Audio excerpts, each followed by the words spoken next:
Huge patch came out today for Star Wars Battlefront 2. The biggest and most important thing I know you want to hear is the DC-15LE explosive shot is fixed. But was anything else changed? Let's go over the announced changes next.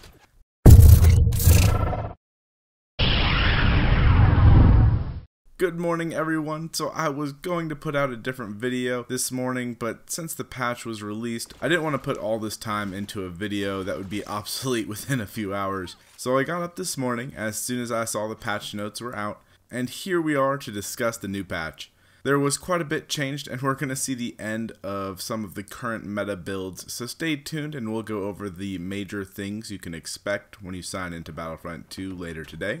The things we'll touch on here are the progression system, the cooling bug fix, the SE-44c Nerf, general officer nerfs, map changes, and an Iden Buff. This is not going to be 100% of the changes since there are a ton of little things, but we'll provide a link to the notes in the description down below. And as we go over this, let me know in the comments what you think.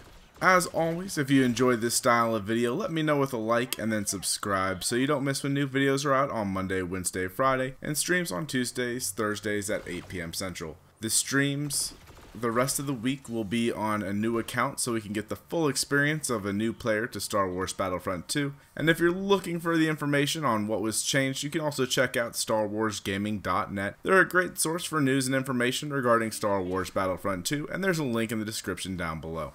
So let's get into the changes. As everyone's aware, the progression system change is officially here. Again, what I'm about to say is my opinion, and it's okay to disagree with me, and I'm super excited to play the new progression system, don't get me wrong. But I actually liked and understood the thoughts behind the original system. I know that's not a popular thing to say, but let's say I don't like heavies, but I wanted to have them available for large choke point situations before. Before the update, I could play whatever I enjoyed and use my crafting parts towards upgrading the weaker positions of my game, instead of strengthening the stronger portions. You can't do that in the new system. If you're new to the game, you'll have to play things you don't like in order to level them up and to get them up to snuff for situations in which you need them. In the new progression system, crates are gone for anything that affects in-game progress, which is a good thing, and have been replaced with only cosmetic items like emotes and victory poses.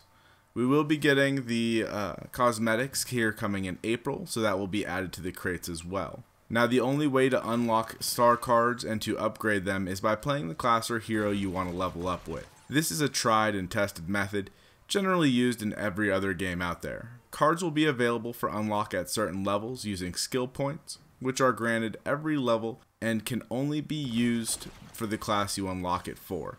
So if I'm playing Assault and get a skill point, I can only use that to improve my Assault class. Or if I get a skill point using Rey, I can only use that to improve Rey and not some of my weaker heroes like Chewie.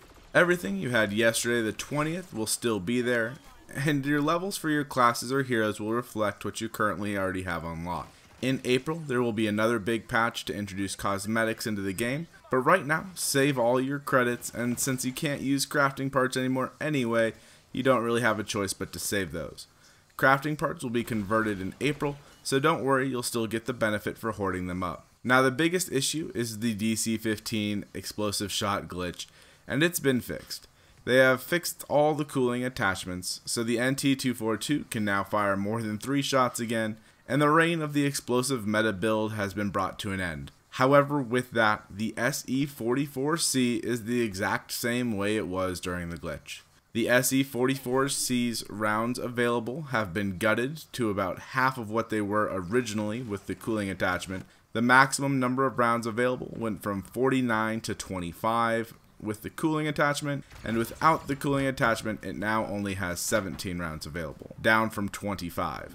The damage at range has also been moved closer in. It now does the lowest amount of damage possible at 30 meters instead of 40. While I understand they wanted to nerf the SE-44c, they basically just made it so there's no benefit to using it over the blurred, to be honest.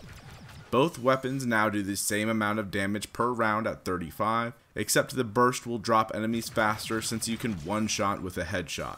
They dropped the number of rounds in the SE-44c, so now it only has 5 rounds more than the blurred, which doesn't make it any better for large enemy engagements.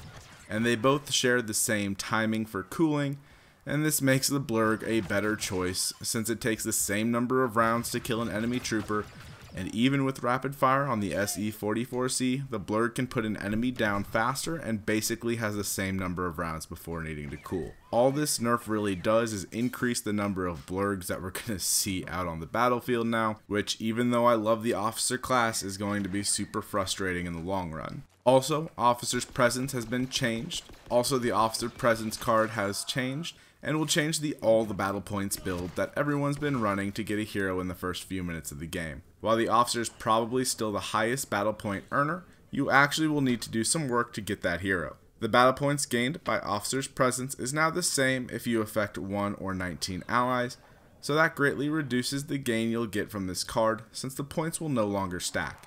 You can still run Recharged Battle Command and Bounty Hunter and roll in the points quickly, and using the Officer's Presence card will still net you a few points passively without you really having to do anything. But if you're looking for something to replace with the Disruption card, just replace your Officer's Presence card. You'll still get all the battle points, just not as quick. The Officer turret will now also outline enemies it's locked onto for only the officer who owns the turret, because that's exactly what we need in this game, is more people dropping turrets. There was also a reduction to the Starfighter splash damage to troopers by 50%, so it'll be far less annoying on Hoth Phase 1 with constant strafing death runs. It'll still happen, but it'll be a little bit harder for the pilots to do. As for the map changes, Bespin was added for Heroes vs Villains and Blast. Awesome, a new map. Can I get up there? Bespin Edition! There were changes to spawn points for some of the maps as well, and adjustments made to the cost of some reinforcements. We also finally get Endor during the day, and I can't wait to see that since it's one of my favorite maps and the daytime screenshot looks amazing. The maps with spawn tweaks to help defenders are Takodana Phase 2, which is good since if it goes past Phase 1 the resistance pretty much loses, Kashyyyk Phase 3, Death Star Phase 2 and 3, and Tatooine on Phase 2 and 3. This is good, but I haven't had a chance to play them all to see how it affects balancing. The changes to the attackers' spawns are Death Star Phase 1, so assuming we don't all spawn in the same hallway, but not sure on that, and Tatooine Phase 2. Really would have liked to see some changes to Phase 1 spawns in Kashyyyk, but I avoid that map anyway, so it's okay I guess. Iden is also getting a buff. Her health is being increased to 650 from 550, so she gets an extra specialist of health, and she's gaining a health gain card as well, but not in the same as the others. The Iden's health gain card will be for her hot swap card, and will gain health when the droid stuns an enemy player.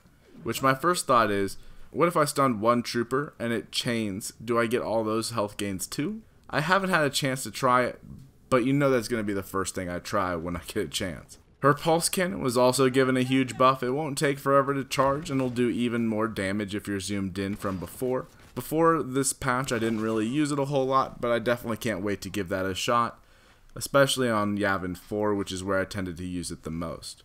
Han Solo also got a health buff, but his buff was only for 50, which brings him to the same health as Iden for 650. There were some other changes as well, so be sure to check out the patch notes. Again, there's a link in the description down below. I hope you guys like this video, and have a great day, and I will see you in game.